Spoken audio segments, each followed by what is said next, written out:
অনেক হলো কলকাতা, এবার কিন্তু পালা বারাসাতে।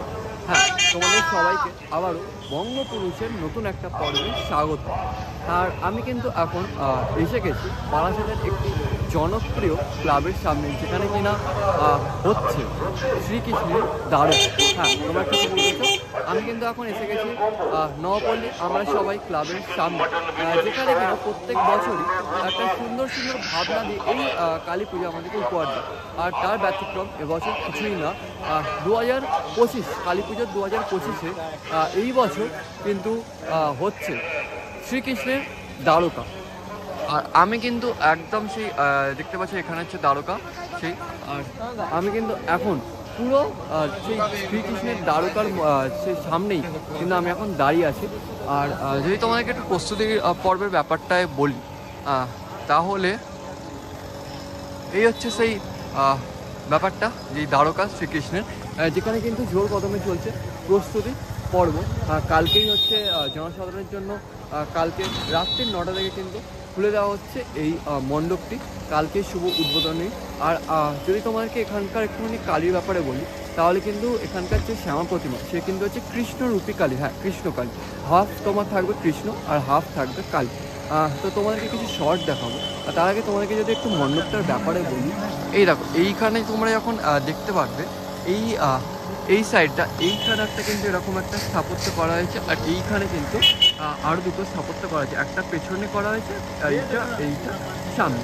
আর এইটা হচ্ছে যে এই যে মণ্ডপটা, এইটা হচ্ছে মূল মণ্ডপ, মানে দ্বারকার যে মূল, যেখানে কিনা থাকবে হচ্ছে প্রতিমা। আর তোমাদেরকে একটা কথা বলি, এখানে কিন্তু শুধু প্রতিমাই দেখতে পারবে না, দ্বারকার ভেতরে মানে যে প্রাসাদ ছিল শ্রীকৃষ্ণের প্রাসাদ, যেটার নাম ছিল দ্বারকা, তার ভেতরে কিন্তু যেই মুনি ঋষিরা থাকতো, মানে যারা সেই পূজারা থাকতো, তারা কিন্তু তাদেরকেও কিন্তু তোমরা দেখতে পারবে। আর পুরোটা কিন্তু মাটির কাজে। আর ঠিক মধ্যিখানে কিন্তু বিরাজ করবেন মা কালী, সেটা কৃষ্ণরূপী কালী হবে। বোঝানো হয়েছে যে ব্যালকনিটায় দেখো, তাই জন্য ব্যাকগ্রাউন্ডগুলো ওরকমই করা হয়েছে। আর ওপরে হচ্ছে দ্বারকার সেই চক্রটা, মানে শ্রীকৃষ্ণের যেই চক্র, ওই জিনিসটা কিন্তু ওখানে রাখা হয়েছে। আর পুরো যেই মণ্ডপটা হচ্ছে এরকম। আর মণ্ডপের যে এন্ট্রেন্স, যদি আমি তোমাদেরকে একটু এন্ট্রেন্সের সামনে থেকে দেখানোর চেষ্টা করি, এইখান থেকে যদি তোমাদেরকে দেখাই, তাহলে কিন্তু ওই যে সোজা কিন্তু একদম মা বিরাজ করছে, যে কিনা কৃষ্ণরূপী কালী। এই আর এইখানে হচ্ছে পুরো এই মণ্ডপটা, যেখানে কিনা হচ্ছে ঠাকুর। আর এগুলো হচ্ছে তিনটে এখানে স্থাপত্য থাকছে। এই ছাড়া যেমন তোমাদেরকে আমি যদি দেখাই, এখন কিন্তু রিসেন্টলি কিন্তু চলছে লাইট অ্যান্ড সাউন্ড টেস্ট চলছে এখানে, কারণ কালকে হচ্ছে এখানে শুভ উদ্বোধনী, তাই জন্য লাইট টেস্ট করা হচ্ছে।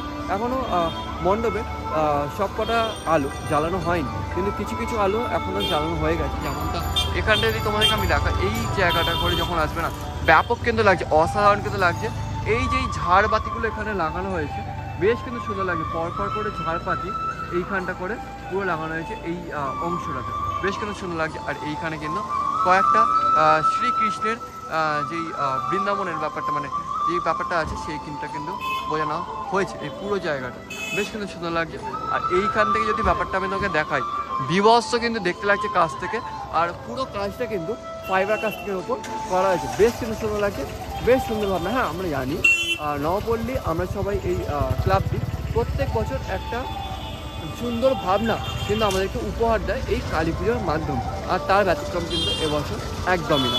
এখান থেকে দেখার ব্যাপারটা, এইখানে দেখো স্থাপত্যগুলো যেগুলো করা হয়েছে, এই চারটে যে স্থাপত্য, একটা পেছনে আর তিনটে, এই দুটো এখানে একদম মিডিলে আছে। আর এই একটা স্থাপত্য এখানে এখনও লাইটিংয়ের কাজ চলছে, বেশ কিন্তু সুন্দর লাগছে। এই চারটে স্থাপত্য এই কিন্তু বেশ হাতের কাজগুলো কিন্তু বেশ অসাধারণ। যেমনটা যদি তোমাদের আমি একটুখানি দেখাই জুম করে, বেশ কিন্তু সুন্দর লাগছে। হ্যাঁ, লাইটিংয়ের কাজ চলছে। আর পুরো কিন্তু জায়গাটা যদি তোমাকে আমি দেখাই, গাছ দিয়ে কিন্তু ব্যাপারটা সাজানো হয়েছে, বেশ সুন্দর লাগছে। আর মিডিলে হচ্ছে এরকম এই মণ্ডপ, যেখানে কিনা না মা বিরাজ করছে, বেশ সুন্দর লাগছে গাইস জায়গাটা। আর আলোর যে আলোর কাজটা কিন্তু বেশ সুন্দর। হ্যাঁ, প্রত্যেক বছর আমরা কিন্তু এখানে এই নবপল্লী আমরা সবাই ক্লাবে আলোর কাজ কিন্তু দেখতে পারি। আলো ও মণ্ডপ সজ্জা বেশ কিন্তু অসাধারণ লাগে। আর তার সাথে কিন্তু এখন তোমাদেরকে যেই বললাম লাইট অ্যান্ড সাউন্ড টেস্টে চলছে, এই সাউন্ডে যেই কৃষ্ণর যেই বাঁশির সুর, সেটা কিন্তু বাজছে। যদি তোমরা শুনতে পাও, তাহলে আমি জানি না কতটা তোমরা শুনতে পাচ্ছ, কিন্তু যদি শুনতে পাও তাহলে তোমরা হয়তো বুঝতে পারো বেশ কিন্তু সুন্দর লাগছে। সামনে দ্বারকা আর পেছনে সেই শ্রীকৃষ্ণের মধুরময় সেই বাঁশির সুর, বেশ সুন্দর লাগছে ব্যাপারটা।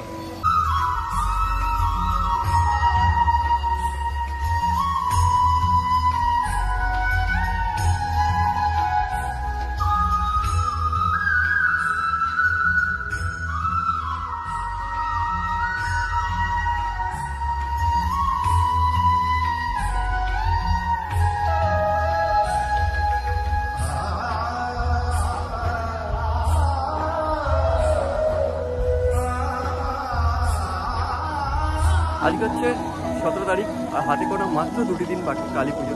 আর বারাসাতের বুকে এরকম একটা উপস্থাপনা বেশ কিন্তু সুন্দর লাগছে।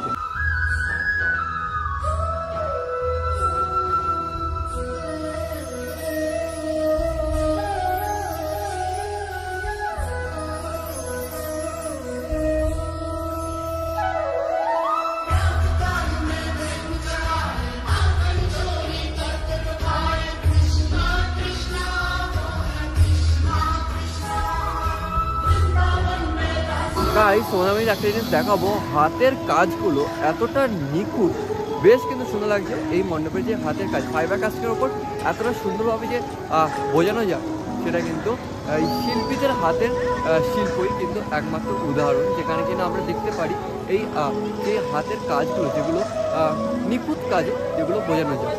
বেশ কিন্তু সুন্দর লাগছে। এই যে অংশটা না, এই অংশটা কিন্তু বেশ সুন্দর লাগছে গাইস। আমি তোমাকে এটা গ্যারান্টি দিয়ে বলতে পারি, যখন তোমরা কিন্তু সামনে আসবে, এই মণ্ডপটা যখন দেখবে নিজের চোখে, তখন কিন্তু এই এক পলক এই যে জায়গাটা দাঁড়াবেন, এই জায়গাটা দাঁড়িয়ে যখন এই মণ্ডপটা দেখবে, ঠিক আছে, তোমাদের কিন্তু চোখ সরানোর মতো যেই অবস্থাটা সেটা কিন্তু থাকবে না।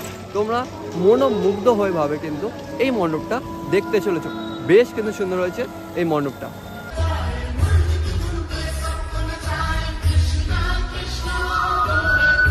আমি তোমাদের দেখানোর চেষ্টা করি, এই দেখো এইখানে হচ্ছে মাতৃ প্রতিমা, ঠিক আছে, যেখানে কিনা কৃষ্ণরূপী কালী কিন্তু দেখা হচ্ছে। বেশ সুন্দর লাগে, দেখতে পাচ্ছ, হাফ কিন্তু কৃষ্ণ আছে, হাফ কিন্তু কালী, বেশ কিন্তু সুন্দর লাগছে ব্যাপারটা।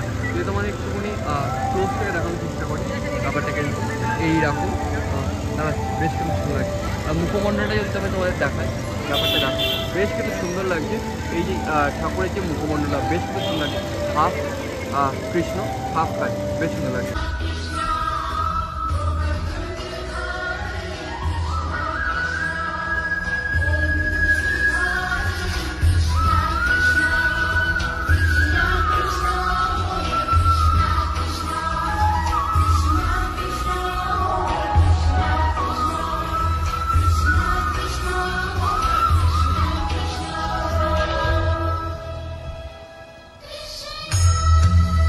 এই ভিডিওটা এখানেই এন্ড করছি। পরবর্তী আবার নতুন একটা ভিডিও তোমাদের সাথে দেখা হতে চলেছে খুব জলদি।